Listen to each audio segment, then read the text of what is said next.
In a quiet village beneath rolling hills and silver moonlight, there lived a little boy named Leon. He had gentle eyes the color of morning rain and a smile that could warm even the coldest night.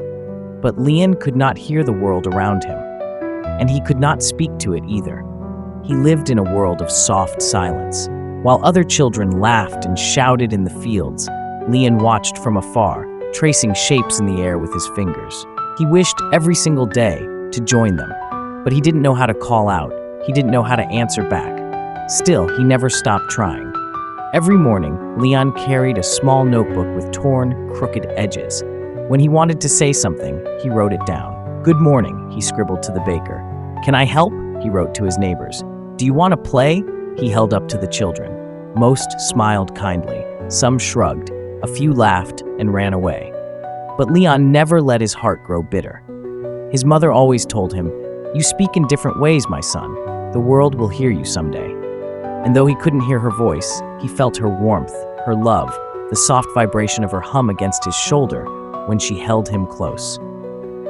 One winter evening, when the sky glowed with pale stars and the wind carried the scent of snow, Leon wandered to the village lake. The water was still, like a great dark mirror. He sat down, hugging his knees, and watched the moon's reflection tremble on the surface. He wished he could tell someone how lonely he felt. He wished he could hear the wind or the rustling trees, or even just one voice calling his name. Tears filled his eyes, quiet, heavy, gentle tears.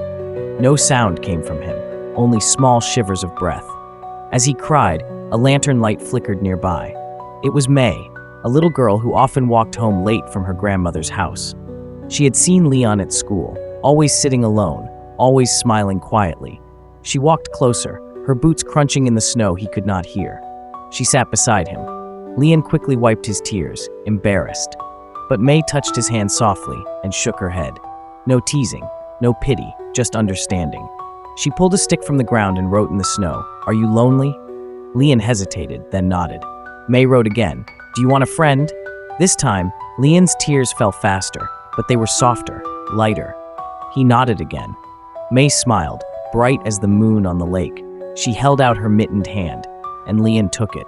That night, they didn't need words. They didn't need sounds. They sat together under the winter sky, watching the stars shimmer over the water. For the first time, Leon's heart felt heard. When he walked home, the world wasn't any less silent, but it felt a little less empty. His mother tucked him into bed, kissed his forehead, and brushed away the last tear on his cheek. He closed his eyes, feeling warm, safe, and understood. And as he drifted to sleep, he held on to a new, precious thought.